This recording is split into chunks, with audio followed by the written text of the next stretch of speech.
There never was a level playing field in Louisiana, and it still is not. Our competitors have far more resources and play much harder ball politics than anything we could do on our own. We're fortunate we have a community that was brave enough to support our vision of putting this system in place. This is episode 313 of the Community Broadband Bits podcast from the Institute for Local Self-Reliance. I'm Lisa Gonzalez. The folks in Lafayette, Louisiana dealt with challenge and adversity as they developed their fiber-to-the-home network, LUS Fiber. In addition to warding off both legal and strategic attacks from the big incumbent ISPs, community leaders have had to be mindful of strict state rules that impose added restrictions on their operations. This week, Christopher talks with one of the people instrumental in bringing high-quality internet access to the people of Lafayette, Terry Huval. Terry is retiring soon, and we wanted to hear some of his reflections on what went well, what were some of the community's toughest challenges, and how they've met and exceeded the goals they set using the fiber network as a critical development tool. There's much to the story of Lafayette, including our 2012 report, Broadband at the Speed of Light. For more, check out muninetworks.org. Now here's Christopher with Terry Huval from Lafayette Utility System. Welcome to another episode of the Community Broadband Bits podcast. I'm Chris Mitchell with the Institute for Local Self-Reliance, back in my office in Minneapolis. But today I'm speaking with Terry Huval, the director of Lafayette Utility System in Lafayette, Louisiana. Welcome back to the show. Bonjour. How are things down there deep in Cajun country? Oh, it's nice and steamy and hot and beautiful. Just the way you like it, I am sure. Absolutely. Terry, you've been on before, and you've been there from the beginning. And in fact, you were probably the first one to suggest the idea to the mayor, to Mayor Durrell at the time. We've covered the backstory of the Lafayette Utility System, but I think there's a couple of points I'd just like to make for people who aren't as familiar. And one is that I think that you are one of the most successful citywide municipal fiber networks, and I say that not just because of you've broken even. You've never had to use a dime of taxpayer dollars, as was your intention. You've created tons of jobs, changed the culture in beneficial ways. But you did it in the face of more adversity than almost any other network, and so I just wanted to sort of lay that out there as a background of what we're talking about in Lafayette. And let me just ask you, is that about right in your mind? Yeah, I think you're right. I don't know. I'm not sure how much trouble anybody else had in the country, and I've monitored some of that, but I do know that we had more than our share of struggles having to move forward with at least announcing the project as well as getting it constructed. Our adversaries were very, very strong and pushed really hard and cost us a lot of money and a lot of time, but we made it through it. And I think it is worth noting, because as I'm sure you know, and as people who listen know, we're supportive of cities that decide to use taxpayer dollars. But for you, it's been a point that you would never use taxpayer dollars, and you have not. Is that right? That is correct. From the beginning, we never did. And the only money that we used to build the system was money that we either borrowed or earned.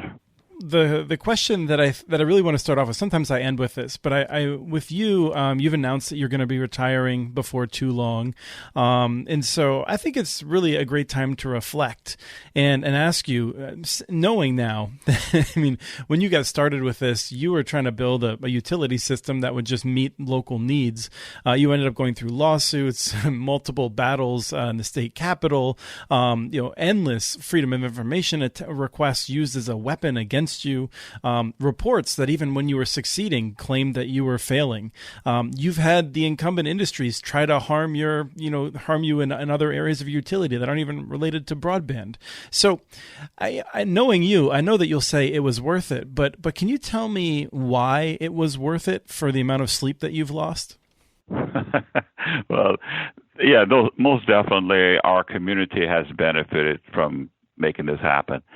In all fairness, I think if someone would have said, "Okay, Lafayette and Terry, if you decide to take this path. Here's what you're going to have to go through.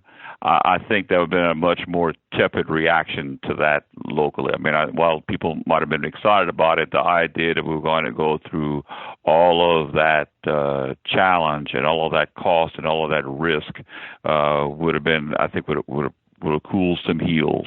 But that's not what happened. What happened is that each event that we had to deal with, each situation that popped up, it was just like one more step we had to go through. So the fact that we're taking it one step at a time made it palatable, and it taught us a lot. And actually, our competitors kind of did us a favor because they created more attention for what we wanted to do than we could have ever possibly have put out there on our own.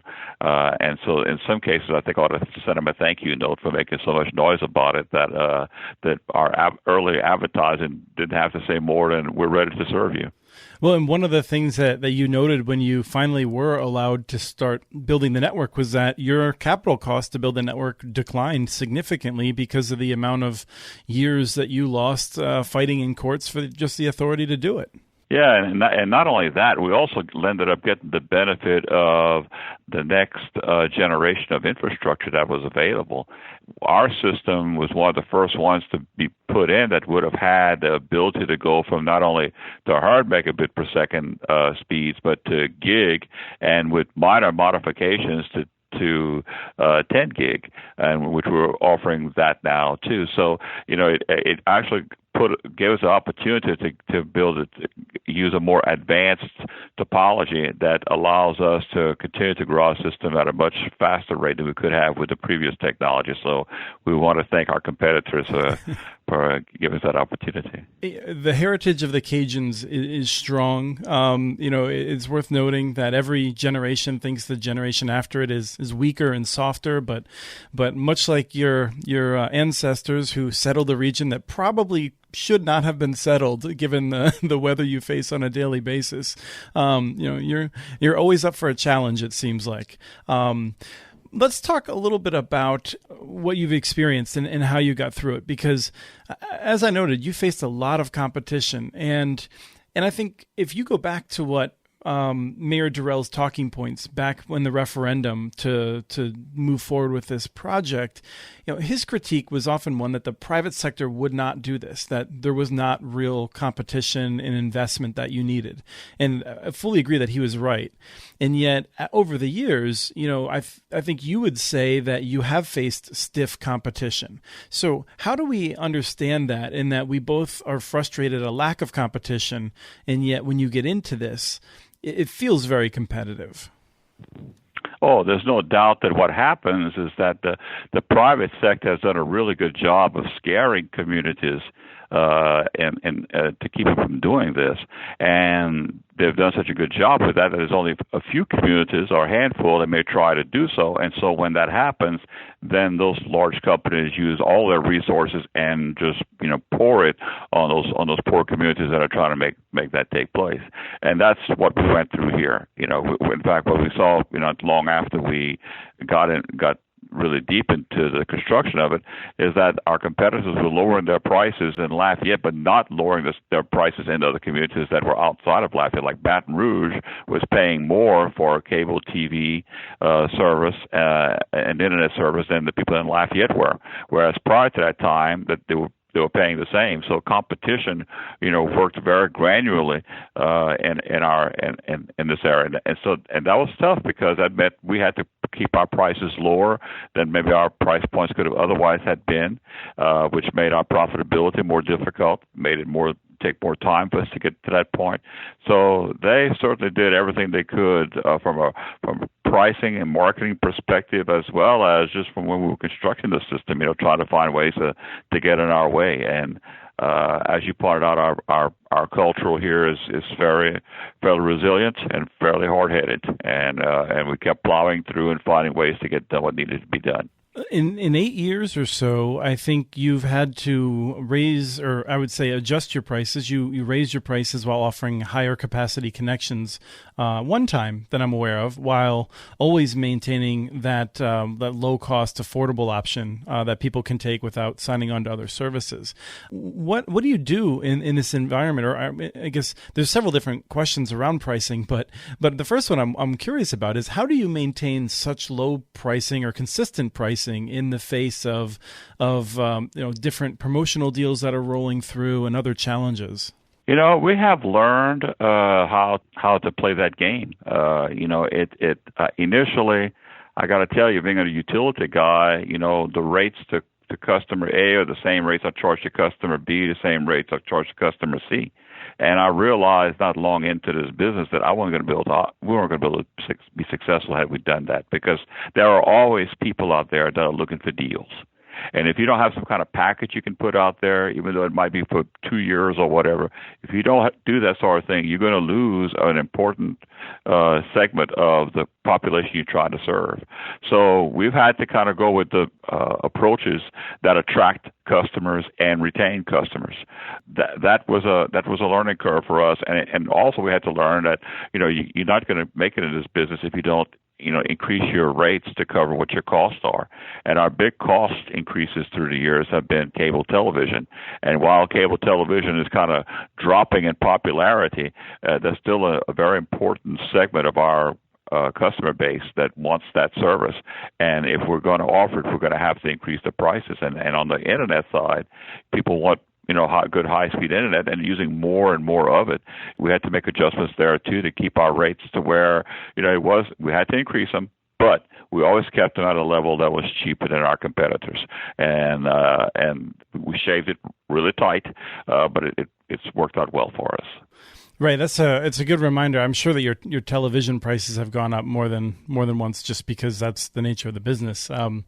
So I guess I missed a few times, but you did adjust your rates a couple of times, where you increased the speeds that were available and bumped up the prices on the internet. As we all know, the television prices escalate much more rapidly. What we tried to do with the internet is every time we increased the rates for the internet, we'd give the customers more speed. Mm-hmm. So they got something in exchange for the increases, and the increases were never very large increases. It might be like a couple of bucks. Each year. But it's what happens in the business is that as you see the shift taking place of more and more people cutting the cord, that's good that they're buying our internet services. But if we don't adjust our rates so that we're not so dependent upon the cable TV service especially, then we're going to find ourselves in a financial position that will not be attainable in the long term. Mm-hmm. So there has to be some really careful monitoring of what's happening with your customer base, how people are responding to it, and recognizing that if we can increase speeds and increase prices just a little bit, that customers will see that as a big plus for them, because they're looking more and more for faster speeds, not necessarily just to play games and so forth, but just for the fact that they're utilizing the internet in their homes for more things than just streaming. Terry, you mentioned the utility mindset that you came into to start this with, and I think this is one of the things that we often identify as a real challenge for cities that have successful, and not just successful, but I mean very well-run municipal electric utilities, figuring out in particular how to deal with advertising. So can you walk us through, what you experienced on that end? Yeah, on the advertising side, we contracted with a couple of different advertising firms in Lafayette. Went through the process with them as to, what were our strong suits, what were the messages we wanted to get out there, how do we want to portray ourselves to the public, then deciding what mediums we would use, and that's been fairly broad. I mean, certain things like billboards, television, all the things that you can have with the various medias out there that can allow you to get seen to the public. But the other thing that we thought was important to do was to sponsor major events in our community that are well respected. Lafayette has a culture this Cajun Zydeco music culture. So there are events that take place here, a couple of pretty big festivals here, Festival International and festivals like Acadienne, and we've become the prime sponsors of both of those events. And our logic there was that we felt that our customers, or the people of Lafayette, who are proud of their heritage and proud to have these kind of events in town, would be more enamored with us, would be more likely to, if they had to make a choice, to buy our services because we're supporting what they think is important. And that's pretty fundamental in all kinds of advertising, but especially from a local perspective. We're able to say some things and do some things our competitors can't possibly say because they serve other territories, but we had that uniqueness that we could, work in our favor. The focus was always on keep it local, make it clear that one of the unique things that we have going for us is that we are your system. You own the system, and it's providing good things for the community as a whole. And you sponsor the Wi-Fi at the airport.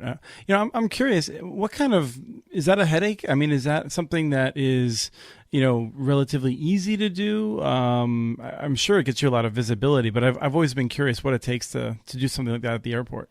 No, it wasn't that complicated. We just we talked to the folks at the airport and said what we wanted to do. We had some supporters amongst the board of the airport to begin with, so that always helps. And we set up the system.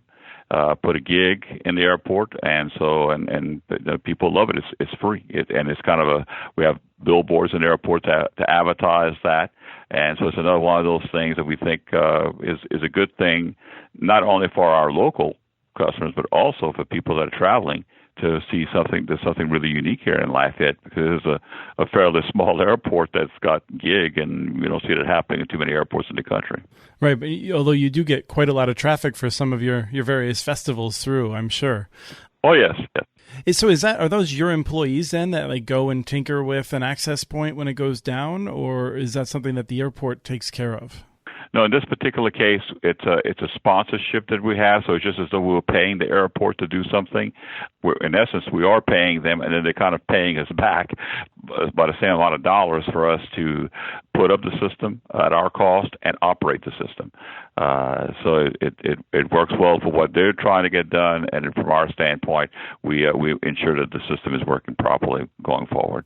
So one of the things that we've been excited to see here was that after a long period of making this network work very well in Lafayette City, that you'll be expanding. And my geography is a little bit limited down there, but I'm guessing you're expanding to other communities that are within the parish that are just very close by.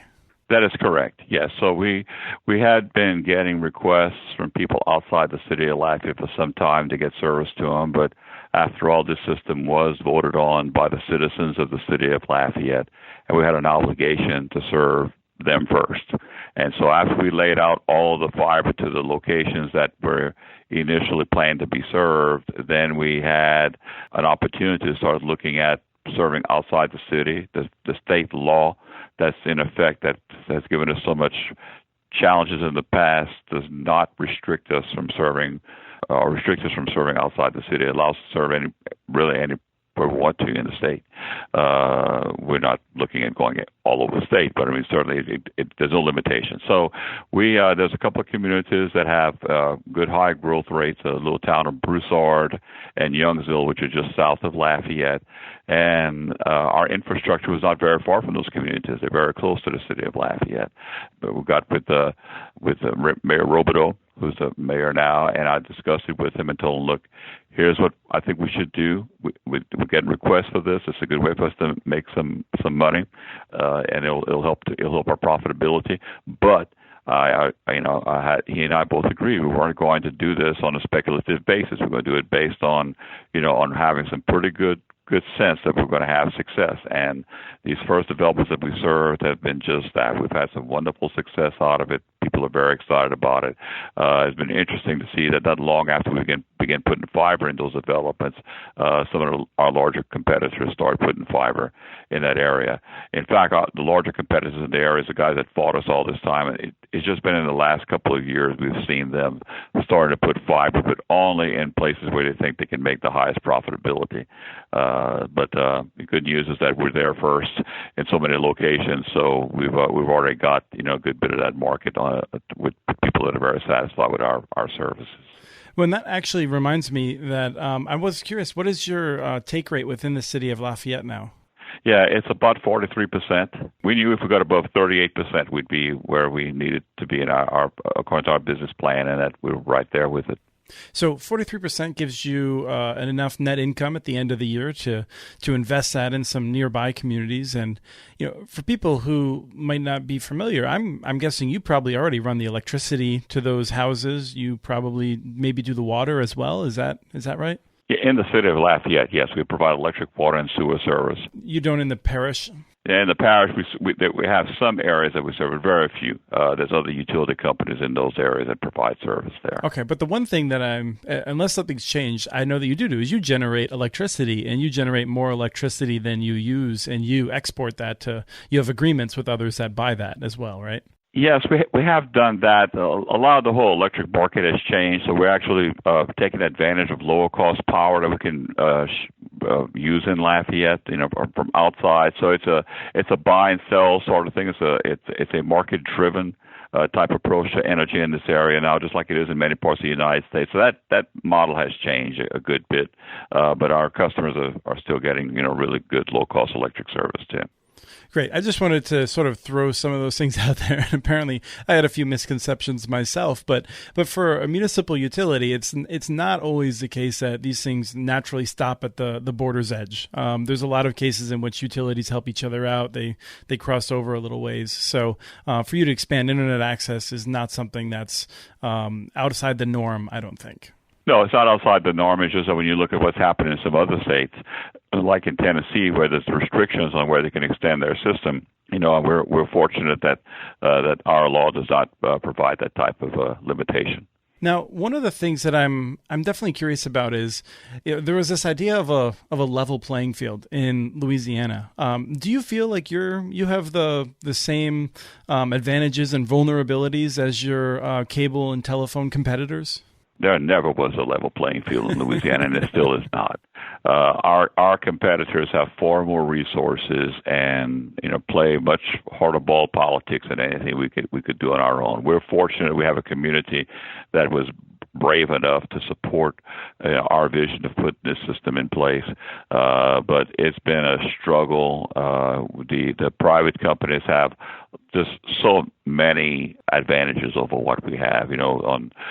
For example, we have to, we go through an audit every year to make sure that we're not selling our services too cheap to local government. Right. Yes, that sounds weird, right? They want to be sure that we're charging local government the same price that we're charging folks on the outside.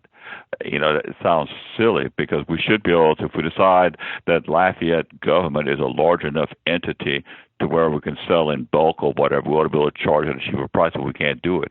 So their purposes with this Fair Competition Act, or allegedly Fair Competition Act, to make it more difficult and more cumbersome for us to be successful, and to actually increase cost to our community, so they could say, well, look at that, their costs are going up because of fiber. So it's that kind of game that gets played, and it's unfortunate, but these guys have deep pockets, and they play the politics very well, and they do it 365 days a year in areas that we don't, and dealing with people that we don't always know. Well, the reason I wanted to ask you that right after the expansion is because it's worth remembering that those things have real-world consequences. One of them, I'm guessing, is that you as a utility would have liked to have expanded this system more rapidly and probably further than you may be able to, because you're constantly worrying about these unfair and certainly uneven regulations. So there's people outside of Lafayette who would have much better internet access, have a choice in providers that don't have it today because of those rules. Oh, that's true. In fact, extending outside the city has created some stir that's caused us to have to go back to the Public Service Commission to go through an audit. That's all happened again, and but we're confident we're going to do fine with it. But it's the sort of things that those companies can do that they don't get they don't get something served to them in that same way. It's just the way that they play that game, and we're always looking over our shoulder every time we decide to do something bold. We're saying, okay, what's going to happen? What's the pushback we're going to get, and then make a decision based on that, and try to hit it as much in the right sweet spot as we can. When the referendum happened 13 years ago, one of the major campaign slogans and organizing rallying points was about the children, making sure that the children that were growing up in Lafayette could stay in Lafayette, or if they wanted to leave for university, and they'd be able to come back and get great jobs in Lafayette. Many of those kids are of that age now where I guess they're making those decisions. So is that happening? Has that been successful? Yeah, we're seeing a lot of that. There's so many reasons why a person might stay here or not stay here, but there are jobs in Lafayette. There are economic development opportunities that's come up through the years of companies building operations here that are able to hire these people, and I think. I think certainly it has been a component that's helped Lafayette continue to grow, because from the beginning of this project to now, each year, Lafayette has grown. It never has gotten less. And from each year, from the beginning of this project to now, we have grown. We have continued to increase our overall net revenues, our overall gross revenues. We're getting close to $40 million of gross revenues now, and clearing about $8 million after we pay all of our costs of operations. So that's what gives us the position now to have the cash necessary to begin serving other areas. So it's a huge success in that regard. Now, you're still going to have those people out there is going to say, well, yeah, but look at your income statements and your depreciation, and there's no doubt that we were underwater because of depreciation for a while, but we have gotten above that. We're in positive net income in the tune of $3 or $4 million a year, and that's going to continue to grow as time goes on. So we're well on our way as a system that's I served as first customer really 9.5 years ago. We've come a long way from those early days. Is there anything else you want to tell us before you leave? I mean, you're always going to be welcome to come back, but I don't know if I'll be able to track you down after you step down as director.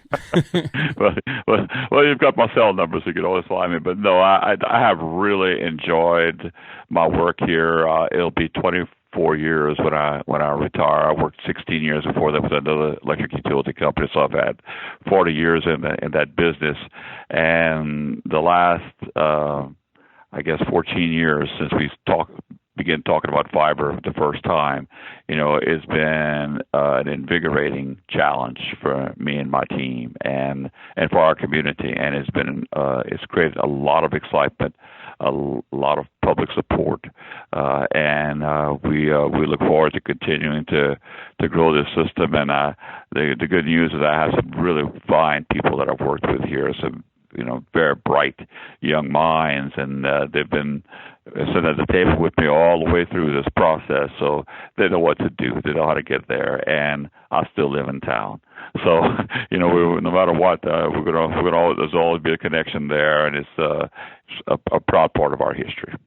Well, wonderful. Thank you, Terry, for letting us know what's going on, and also being an inspiration for people to know that this can be done, even in the face of overwhelming opposition. Well, thank you, Chris. And look, thank you to you and so many others that have been so supportive of us, and especially in those days where we were struggling. Your voices gave us hope, because sometimes people will try to attack you or try and attack us to say that you guys don't know what you're doing, or this can't be done.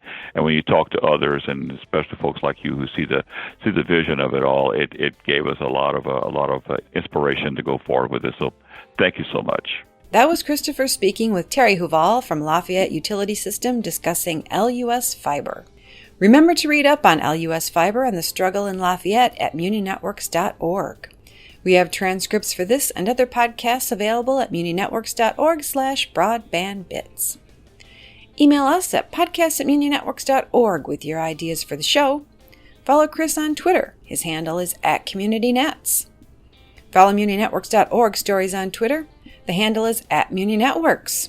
Subscribe to this podcast and the other ILSR podcasts, Building Local Power and the Local Energy Rules podcast. Never miss out on our original research. Subscribe to our monthly newsletter at ilsr.org. We want to thank Arnie Huseby for the song Warm Duck Shuffle, licensed through Creative Commons.